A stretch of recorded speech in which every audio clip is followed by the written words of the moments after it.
conscious development of conscious alternatives.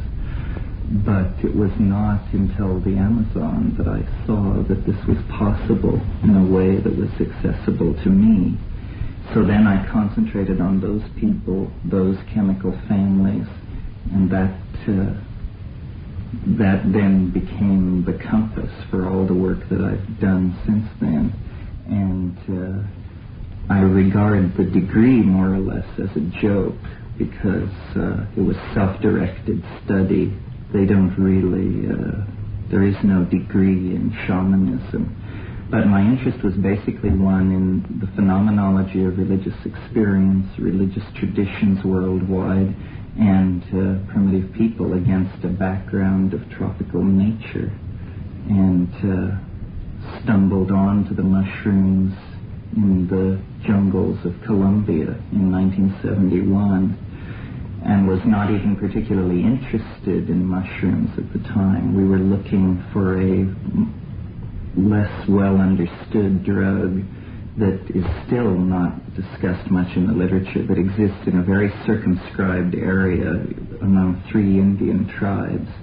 And we went into the jungle to stay at a mission that served these Indians. And the priest at this mission had cleared pasture and brought in white cows. And there were many, many of these mushrooms. And as soon as we started experimenting with them, I realized that what I had been told about psilocybin, which was that it was analogous to LSD, but simply required a larger amount for the effect to be present, was a complete simplification of the issue. And actually then psilocybin became the focus of my interest, and by extrapolation the other tryptamine-related hallucinogens. And a great dream of mine and of my brothers as well was that the mushroom must somehow be made accessible to people so that they may judge for themselves the difference. And we worked with this over a number of years, and in 1975 we succeeded in growing it by a method that had previously been used only in the laboratory on commercial grocery store mushrooms to study their genetics, but it turned out to be perfectly adapted for growing this mushroom. Within a matter of months, we had written Psilocybin, the Magic Mushroom Grower's Guide, and the information was moving out into society. But more important from our point of view was that the mushroom was again accessible to us, so that we had psilocybin in a form that was certified pure by Mother Nature. And that initiated the second phase of our work with these drugs, which has carried us up to the present day. And it's basically a project of taking the drugs, calling attention to the differences, the uniqueness of the state, and trying to attract other people's attention to it, because we have a very deep intuition of its importance for the cultural predicament for mankind generally. And this is how we come to where we are today, basically.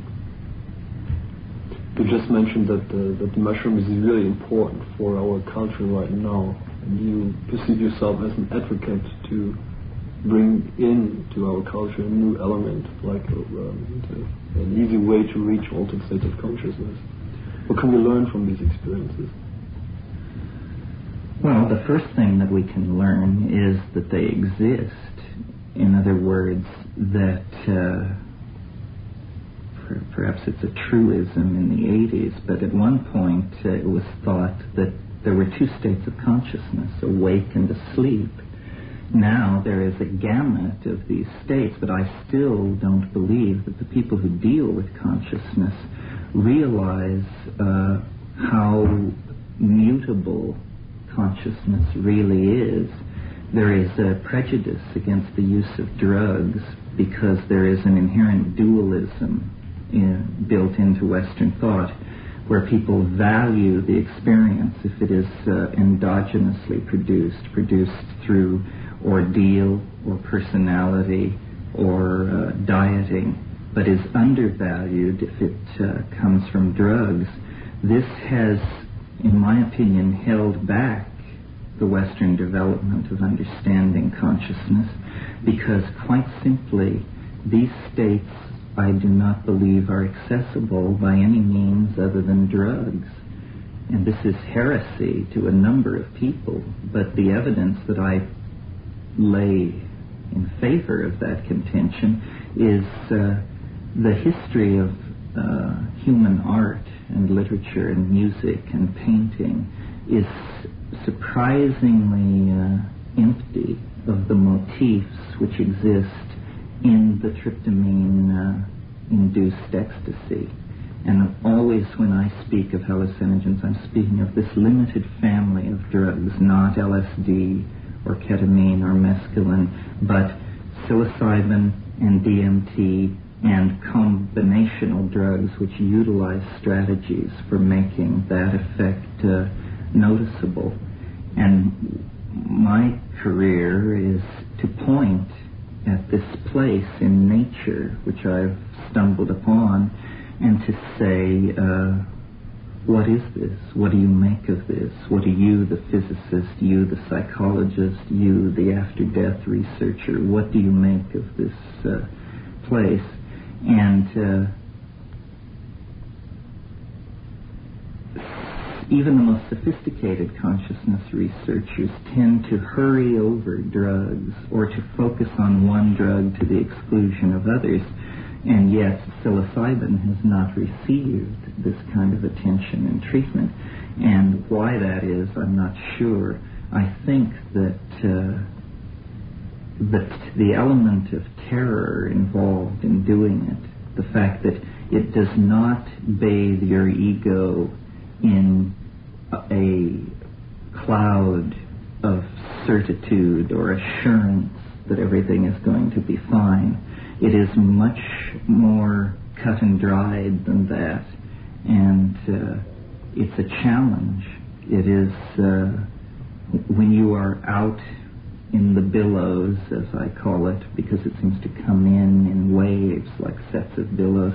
When you're out in the billows, you are against the power of mind, up against the power of mind to such a degree that you know that the entire enterprise hangs in the balance, that no matter how much you've been told about dosage and this kind of thing, that the mind actually holds the key to life and death, and that those parts of your control board which are normally masked from you are suddenly unmasked, and the buttons are there for you to manipulate to the degree that you understand them.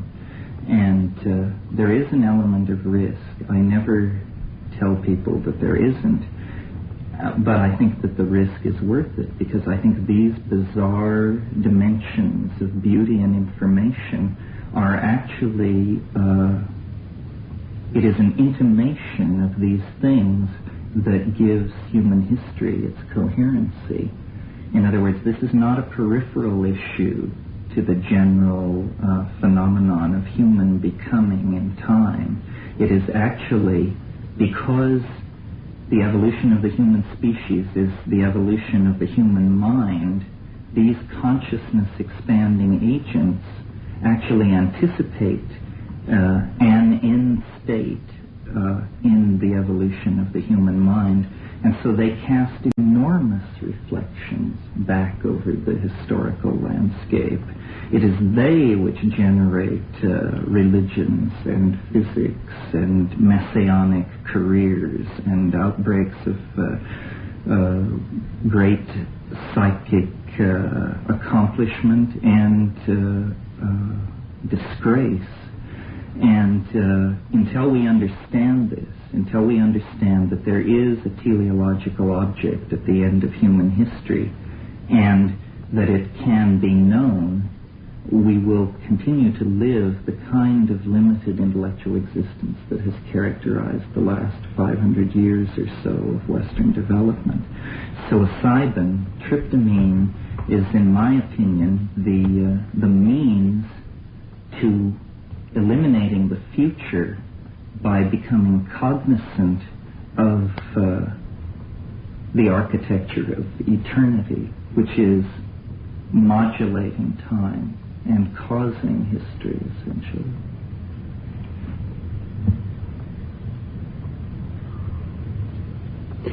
How do you perceive in this context the future of mankind and the human mind?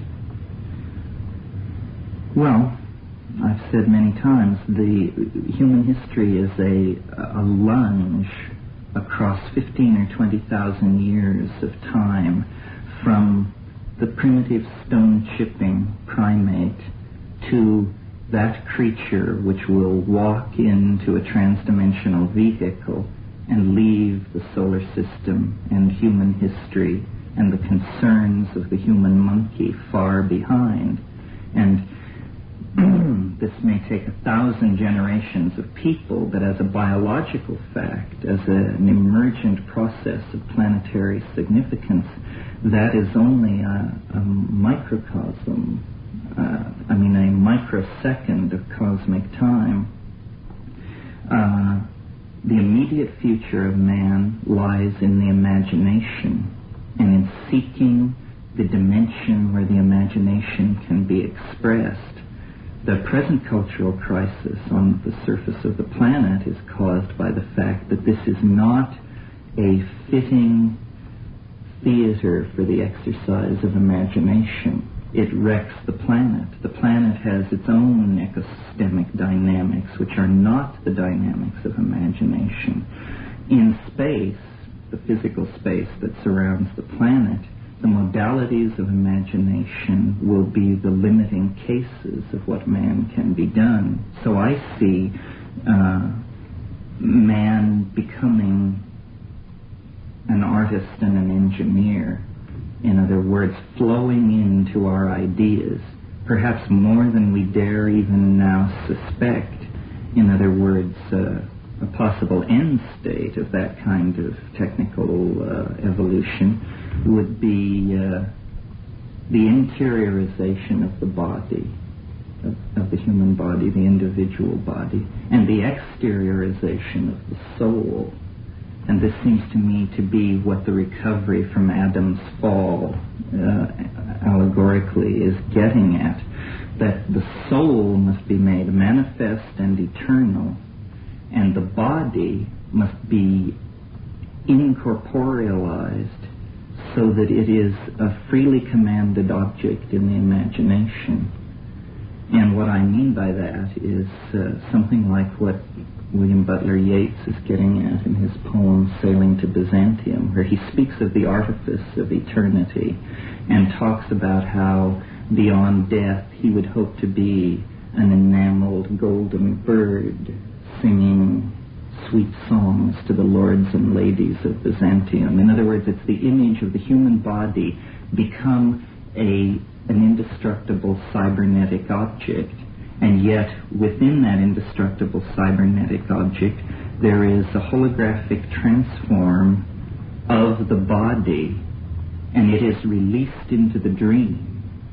In other words, the after-death state is actually the compass of human history, that we are attempting to undergo a complete death of the species, and as we struggle with this concrescence of thanatos, there are problems like nuclear stockpiles, and all these things arise because the message that we're trying to read is the message we most fear to hear, which is that you must die to experience eternal life, essentially.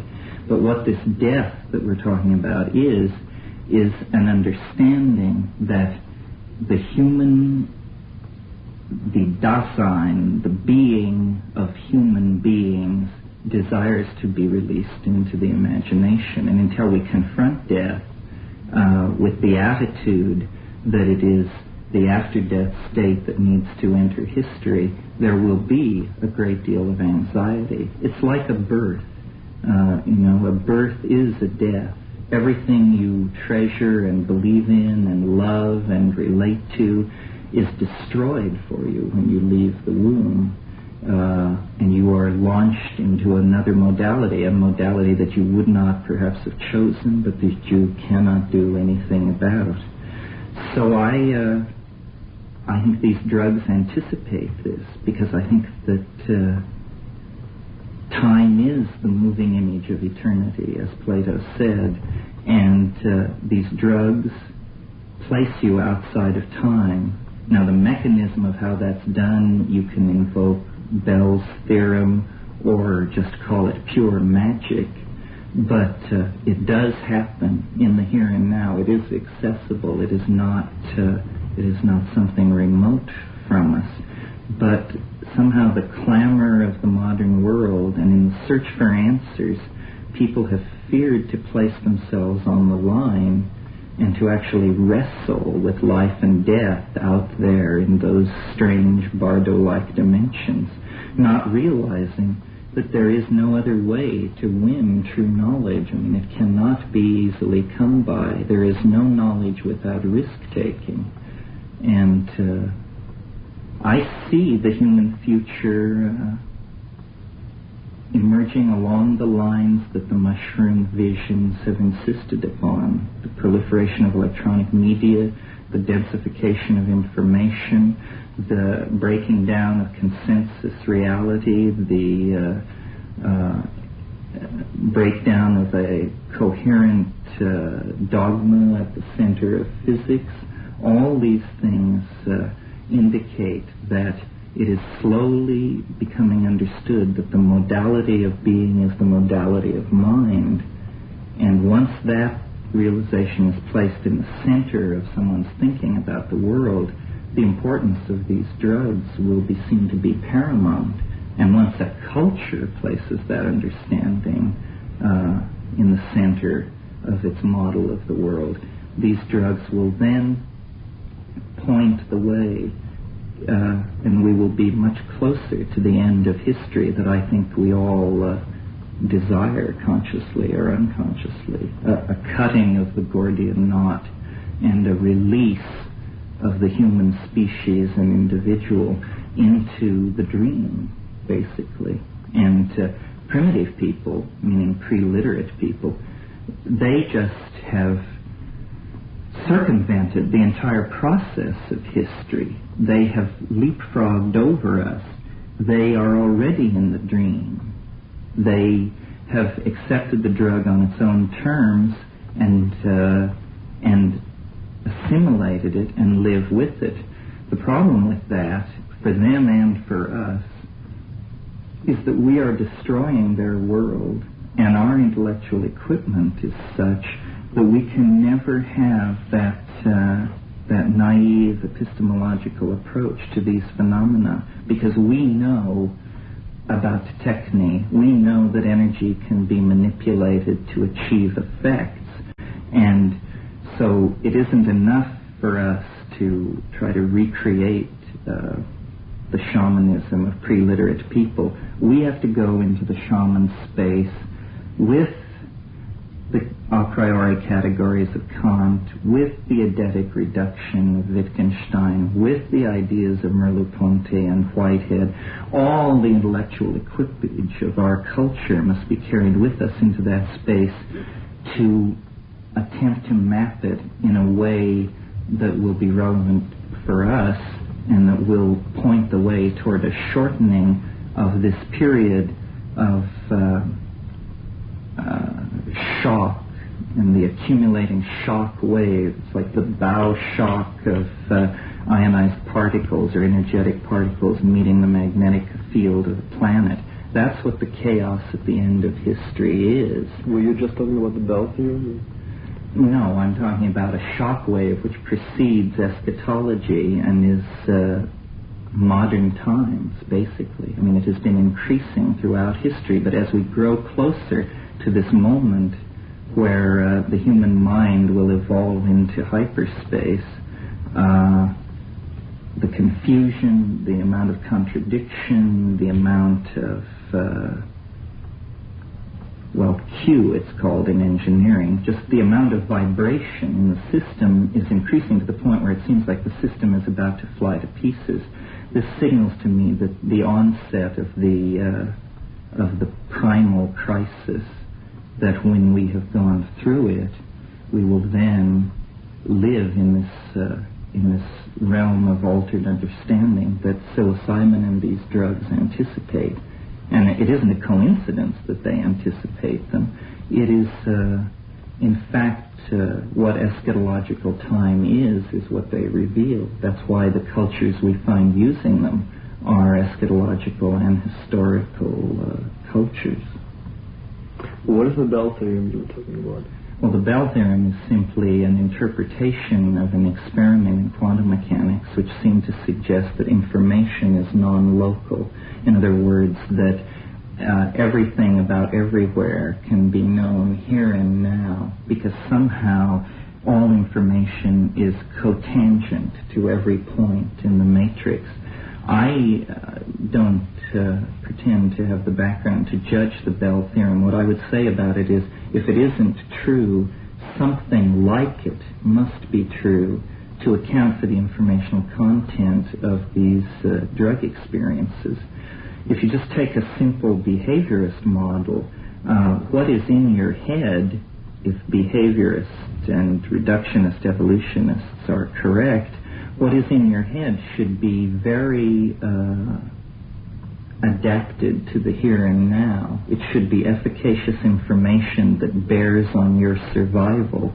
Instead, what we find when we take these drugs is a density of information, an alienness of information, an inapplicability of information to the human condition that suggests that information is available that has no bearing on the life of the individual or his the success of his evolutionary strategy.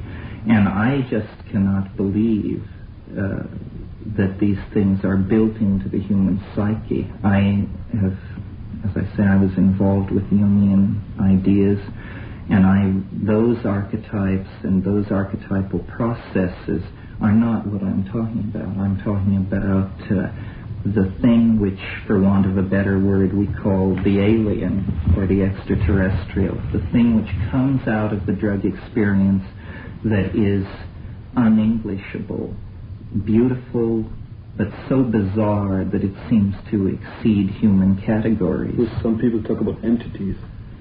Yes, it can present itself as an entity. It can present itself in a number of different ways. It is the central mystery of our age. We are so alienated, or let me restart that. The relationship of intellectuals alive today who are familiar with the state of modern science and that sort of thing to a question like the existence of extraterrestrials is approximately in the same place or degree of closure as the relationship of 15th and 16th century intellectuals to the real properties of matter. In other words, they had only a tenuous grip on the real properties of matter. And consequently, alchemy could exist, could project the hopes of human psychic transformation onto inert matter, because so little was known about the real nature of matter that it seemed a reasonable place to expect these kinds of things to happen. The present state of thought today is that it's highly likely that there are extraterrestrials somewhere out among the stars. Our state of the state of the development of our chemistry, astrophysics, linguistics, etc., makes it reasonable for us as moderns to expect that. So then consequently we go into our heads, and there seems to be the extraterrestrial. It may be a true extraterrestrial, but it is odd that it has hidden itself in the place where we expected to find it. And this causes me to assume that actually it's something far more profound than an extraterrestrial. It's something which, to gain our confidence, is disguised as an extraterrestrial, because its real nature is so much more devastating than that. That is the way in which it insinuates itself into our lives, so that we can dream of a hegemony of organized intelligence out in the galaxy that we will relate to and be assimilated into. What I think is going on is that actually the most intelligent life form on the planet is not man and his institutions. It is the overmind of the human species, which is a diffuse organism of technical artifacts like computers and information transfer and retrieval systems, and human beings. But human institutions are like myths woven by the individual human cells that make up society. The real controlling modality on the planet is never visible, and it is this group mind, and it controls the release of ideas into history by designating certain people as geniuses, and if there's a certain kind of imbalance, a certain kind of religion will arise to collapse that imbalance. If technical advancement is outstripping the evolution of ethics, a religion can step in to freeze these developments so that one can catch up with the other. And I think the whole consciousness movement and that has evolved over the past 20 years is an attempt to map, to verify, and to open a dialogue with this thing, which is the other. We call it the other, we call it the alien, but it is actually the overmind of the species, and it seeks this dialogue. It has been waiting all these millennia for us to essentially come to a point of intellectual maturity where we did not then require messiahs, religions, and these various crude interventions into the human experience which keep us from destroying ourselves. This is also what Jung called the collective unconscious. Right, but he painted it as a very passive kind of thing, more like a data bank or a place where all myths and all memories were. I think of it as a God, a kind of God, and I think it is active in three-dimensional space. It can be active in something as personalistic and circumscribed as a string of coincidences which you experience, which seem to be turning your life in a certain direction that you may not have expected. Or it can be active in something like the worldwide phenomenon of flying saucers. Flying saucers are nothing more than miracles, and they occur essentially to bedevil science, because science is a human institution that has arisen in the last 500 years that dreams of displacing the overmind without ever realizing that it exists. Science dreams of this place of preeminence, but science creates alienation, species survival problems, all of these things. Now then, the overmind, which can be thought of simply like a cultural thermostat, it clicks on when the clash of contradiction between the ethics of a society and some other institution, in this case science, becomes too great. This governing device clicks on, and it begins producing those events most destructive to the institution that is seeking preeminence, in this case science. So the inexplicability of the flying saucer phenomenon is its central reason for being. and all the effort to reduce it to something, metal ships from far away or anything else, is doomed to failure, because its very reason for being is to undermine those kind of ontological systems. Why we're talking about this is because psilocybin inducts you into the flying saucer experience. In other words, a metaphor for it would be to say that psilocybin is a means of triggering the so-called abduction experience, or the close encounter of a third kind. Once you realize that, once you've satisfied yourself that that's true, a number of experimental avenues are opened up. A number of different approaches to what's going on are suggested. I mean, here we have alien entities eager to transmit information, eager to carry on a noetic dialogue, and we seem to be ignoring the opportunity because our categories mitigate against us correctly appreciating it. Are these entities coming from outer space, or are they more part of us? It's impossible to tell. This is the game that you must play with them, is through dialogue, trying to figure out if this is the previously unseen human psyche, or whether it is actually a thing coming from the outside. And it is not an easy thing to decide, because we are so alienated from the self that we don't really know what it would be. So it's not important to know the context, it's more important to know the content. The content is very interesting, yes, because even if we were somehow to verify that Bell's non-locality theorem applied, and that these were real entities around a real sun somewhere in the universe, it would make them no more or less real.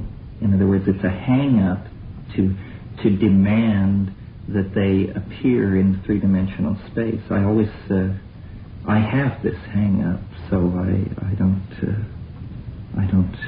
put it down. I always think of the Apostle Thomas, because you'll recall Thomas was not present when Christ returned when he rose from the grave. He appeared to the apostles in the upper room, and Thomas was not present. Then later he was there, and the apostle said, "Listen, the master was here, and it was wonderful." And he said, "You people have been smoking too many little brown cigarettes. That's preposterous." And at that point, Christ walked in, and he said, "Thomas, come put your hand into the wound so that you'll believe." And so he did, and so then he believed. Well, the moral of the story, as I read it, is Thomas was the doubter. Consequently, Thomas was the only one who was allowed to actually touch the resurrection body. It was because he doubted that he was vouchsafed this position of preeminence. And I'm like that. I mean, I would like to touch the incorporeal body. I would like to call the saucer down and observe all of its workings. But this is a spiritual aspiration that cannot be advanced by any human technique or activity. This is just something you pray for. In the meantime, the job is to map it and describe it and explore it and try to direct the attention of other people more intelligent than myself to this astonishing fact, really. I mean, I'm troubled by the fact that so many strange claims are made today, so many forms of aliens and channeling and voices in the head, that when I began all this 10 years ago, I was afraid to speak because I sounded mad, even to myself, and I sounded like a voice in the wilderness. Today, the situation has changed to the point where I can barely make myself heard amidst the clamor of people who have various entities from Atlantis and beyond the grave and Zeta Reticuli and what have you, clamoring to be heard. So I take it on faith, and I ask you to take it on faith, that I am